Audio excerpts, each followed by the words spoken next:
Então, se você já me segue no canal há algum tempo já, você deve saber que eu sou um mega fã de Sherlock Holmes. Mas o mesmo eu não posso dizer sobre os livros da Agatha Christie. Não por nada contra ela, mas talvez por falta de oportunidade eu nunca me aprofundei tanto quanto nas obras do Conan Doyle. Mas ao mesmo tempo eu também já li minha cota de livros dela. Como por exemplo, eu já li O Assassinato no Expresso do Oriente há muitos anos, quando eu tinha, não sei, uns 12 anos, 12, 13 anos. E aproveitando a estreia da nova versão em filme, eu aproveitei para ler de novo na semana passada.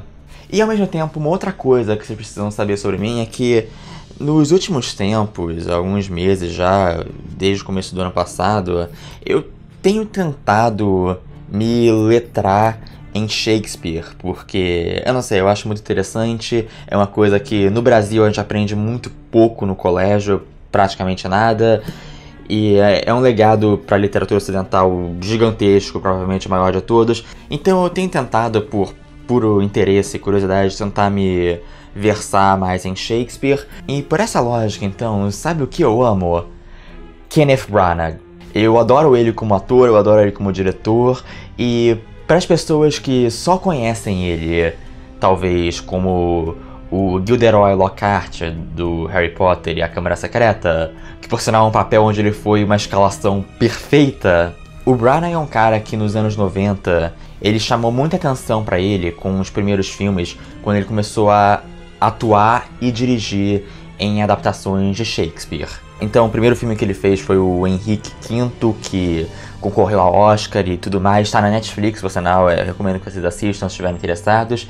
Aí depois ele fez a melhor adaptação de Hamlet de todos os tempos para o cinema. A única adaptação para o cinema que pega o texto integral, o filme tem 4 horas e é inacreditavelmente apaixonado e gigante, maior que a vida. E ele tem uma presença inacreditável, ele é super exagerado, ele é super apaixonado. Então eu gosto pra caralho dele. Mas nos últimos anos ele deu uma recaída, ele sumiu, tava meio apagado. Ele dirigiu o primeiro filme do Thor, o que é uma coisa que me deixa meio revoltado, porque quando você parar pra pensar, colocar o Branagh pra dirigir um filme do Thor é genial, a melhor escolha de direção possível, mas teve que ser aquele filme bobinho, só pra introduzir o personagem, então acabou sendo um tremendo desperdício da ideia de misturar Kenneth Branagh com Thor, sabe? É uma ideia genial que eu acho que ele deveria ter sido escolhido pra fazer um filme depois do Thor, mas enfim. Ele dirigiu Cinderela da Disney, que é um filme ok. Ele fez aquele filme do Jack Ryan com Chris Pine, que... Caralho, por que o Kenneth Branagh tá dirigindo esse filme? Mas agora ele volta pra fazer O Assassinato no Expresso do Oriente e estrelar com Hercule Poirot e alguma coisa na mistura do romantismo policial mórbido da Agatha Christie com a bombasticidade shakespeariana do Branagh.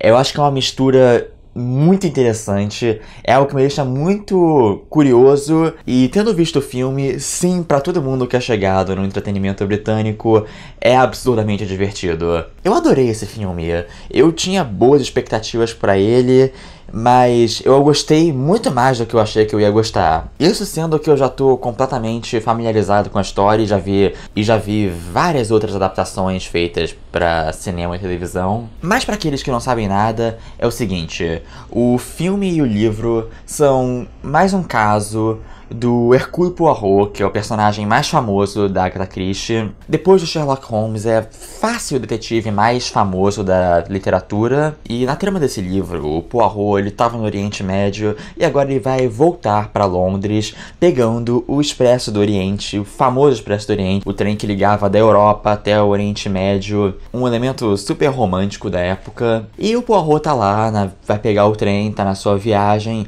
quando na primeira noite de viagem um assassinato acontece, um dos passageiros é encontrado morto na sua cabine, e para piorar, o trajeto do trem é interrompido e ele fica preso depois de uma nevasca. E com essa situação, sabendo que o assassino tem que ser um dos outros passageiros do trem, o Poirot se propõe a investigar, vai ser um mistério, é um whodunit, é basicamente isso, vamos saber quem cometeu o crime, quem matou e por quê e como. E aí a história vai dar muitos suspeitos, pistas falsas, e a investigação vai acabar revelando uma verdade muito maior do que é o que Poirot imagina. E agora, por falar em suspeitos, o filme, se você já viu qualquer coisa promocional sobre ele, você sabe que o filme tem um elenco monstruoso, carregado de atores muito renomados. Ele tem Michelle Pfeiffer, Judi Dench, Daisy Ridley, a Ray, o Josh Gad, Willem Dafoe, a Penélope Cruz e muito mais. E também tem o Johnny Depp, mas ele tá por uns 5 minutos e foda-se o Johnny Depp. Todo o elenco tá fazendo um trabalho muito bom, entregando personagens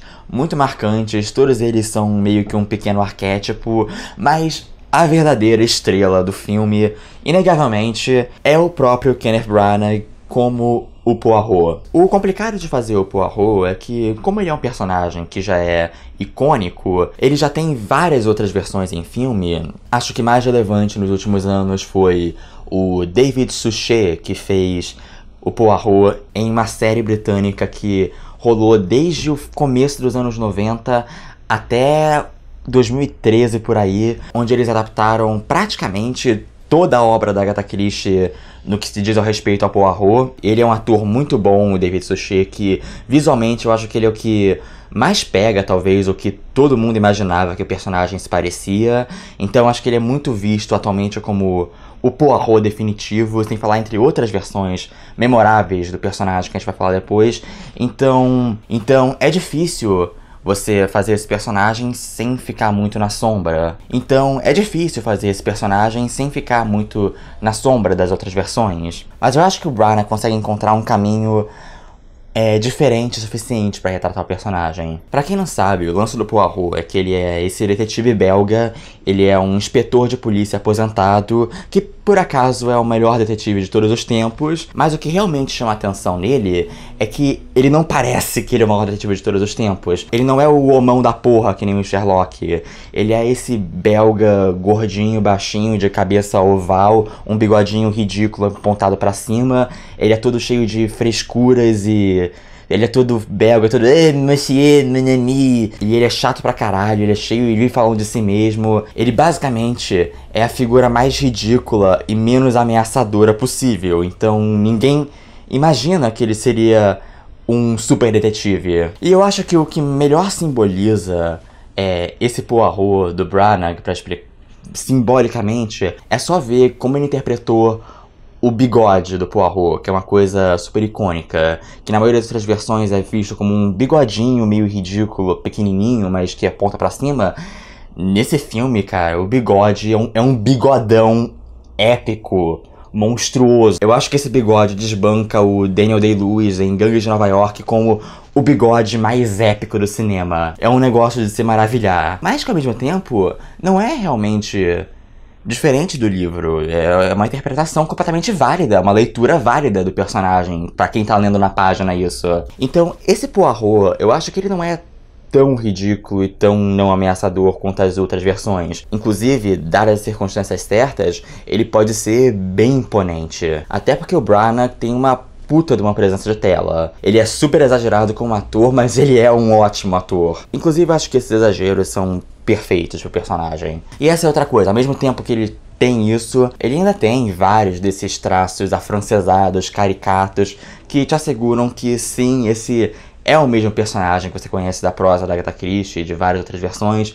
Eles não transformaram o personagem em outra coisa, esse continua sendo o Hercule Poirot. Essa versão do filme também amplia uma interpretação um tanto recorrente, mas que também eu acho muito sensata, de interpretar o Poirot através de uma ótica moderna, como se ele tivesse algum tipo de transtorno de obsessão compulsiva, se tivesse algum tipo de toque, ou qualquer outro tipo de transtorno meio neurotípico, que é uma coisa que talvez incomode alguns dos fãs mais puristas, mas pra mim isso faz total sentido, porque desde a primeira vez que eu li um livro da Agatha Christie, que foi O Misterioso Caso de Styles, que é o primeiro livro dela, o primeiro do Poirot, eu tinha 12 anos, eu com 12 anos estava lendo o livro.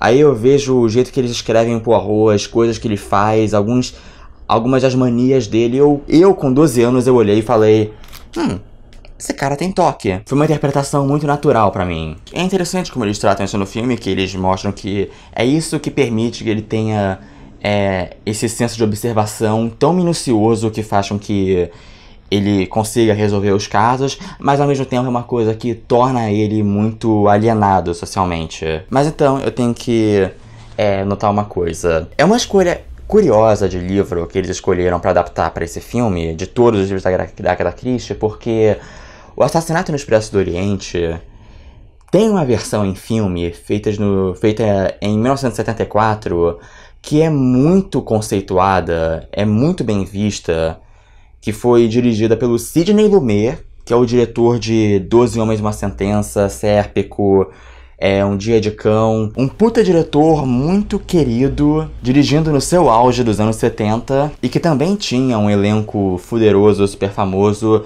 O Albert Finney como Poirot nesse filme foi indicado ao Oscar.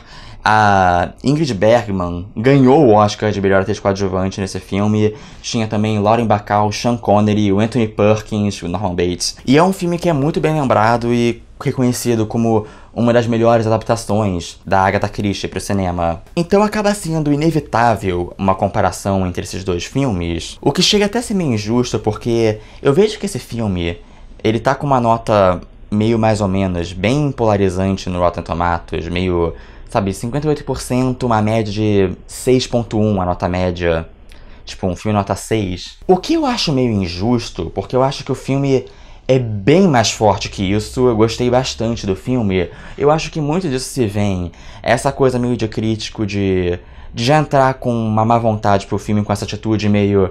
Ai, esses remakes estão se atrevendo a adaptar aquele clássico impecável dos anos 70, eu automaticamente já não gosto desse filme. O que é uma sacanagem, porque esse filme não só tem uma pegada diferente do filme dos anos 70, como ele também faz coisas novas, bem interessantes com a história e com o roteiro, que a gente vai falar daqui a pouco. Como, pra falar a verdade, sinceramente, de boa, eu gosto da versão do Sidney Lumet.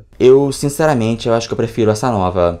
Eu prefiro a versão do Branagh do que a versão do Lumet, com todo o respeito. Eu acho que o roteiro desse filme é bem perspicaz no jeito que ele expande tematicamente o livro. O livro era mais preocupado, realmente, com a construção e solução do mistério. Não é um livro que tem muito arco de personagem ou muitos temas assim. Ele tem temas, mas não é o grande interesse do livro. Claramente o interesse do livro era o mistério, é deixar o leitor, sabe, se questionando, tentando ver se ele consegue decifrar a charada. Mas aí esse filme novo, com algumas pinceladinhas na história, ele consegue abordar temas de racismo, xenofobia, alcoolismo, fanatismo religioso, e ele pega a solução do mistério do livro, dessa vez para trazer realmente em peso um tema central sobre a ética da justiça. Um tema que forma, dessa vez sim, um arco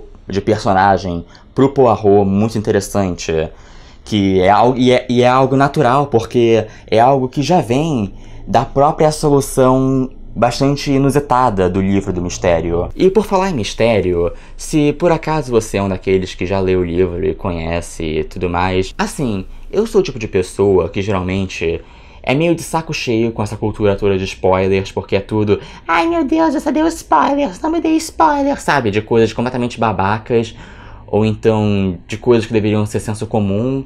Mas nesse caso, gente, eu vi na internet gente usando isso como desculpa pra dar spoiler desse filme. Bom senso, gente, não seja babaca. Esse filme é um mistério de assassinato, tá? A graça toda é que você não sabe o resultado.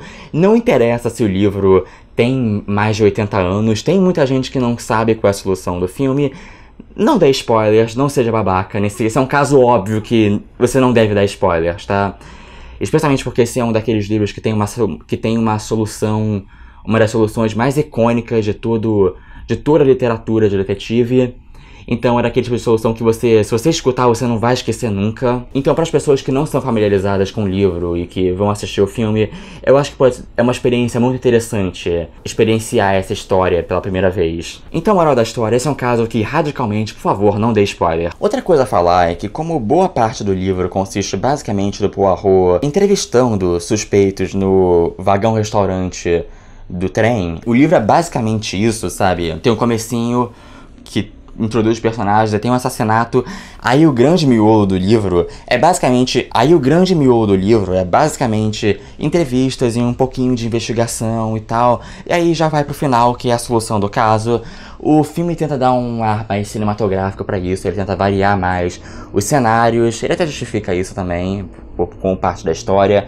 E ele tenta introduzir algumas sequências que não são sequências de ação, porque isso realmente descaracterizaria, mas sequências que aumentam um pouquinho a tensão da história e aumentam a sensação de perigo e urgência, que eu acho que funcionam bem. E tudo, claro, levando pra a cena da solução do mistério no final do filme. É sensacional, porque todos os atores estão surtadaços, estão dando aquele overacting maravilhoso, especialmente por parte do Branagh. É a especialidade dele e é muito bom ver ele voltando a fazer isso de forma competente. E eu acho que é isso que eu tenho a dizer. Eu tô muito satisfeito com esse filme, eu gostei bastante. Não é tipo, meu Deus, filme do ano, sabe? Nada assim, mas pra quem é fã da Agatha Christie ou de histórias de detetive clássicas da Era de Ouro, que é um gênero que tem andado muito apagado ultimamente, esse filme é muito bom pra suprir a necessidade desse gênero esquecido, ao ponto que eu sinceramente não tenho muito o que criticar no filme. Pra mim, ele funciona tudo muito bem. É um pequeno filme muito charmoso, muito legal e que eu acho que merece ser lembrado, tal qual, na verdade, a versão dos anos 70, que era a mesma coisa. Era um filme que no meio dos anos 70, no meio da Nova Hollywood, um dos próprios diretores famosos da Nova Hollywood trazia esse retorno a uma Hollywood clássica, sabe? É um romance clássico. E eu acho que é isso que esse filme é. Ele não é nenhum marco, mas é um filme muito bacana e é um filme que eu tô muito feliz. E a cena final do filme, eles já mostram uma pequena prévia que eles têm vontade de fazer uma continuação e que de fato eu acho que ela foi oficializada. Eles vão fazer uma continuação com Morte no Nilo, outro dos romances mais famosos do Poirot. E eu realmente espero que isso aconteça, porque nos últimos anos nós vimos uma renascença de Sherlock Holmes na cultura pop. Então, talvez eu espero que tenha espaço para um retorno pro Poirot e as obras da Agatha Christie. E é basicamente isso, galera. O que vocês esperam de Assassinato no Expresso do Oriente? Vocês leram um livro? Vocês são fãs de Agatha Christie ou de romances policiais da vida? Se sim, o que vocês acham deles? Quais são seus favoritos? Digam, qual a sua expectativa pro filme? Falem. Se vocês já viram o filme, falem. E como sempre, extremamente importante, não se esqueçam de curtir esse vídeo e se inscrever no canal. Você pode ver os meus outros vídeos do canal aqui. E é isso, galera. Eu vejo vocês na próxima e... Danse mon ami.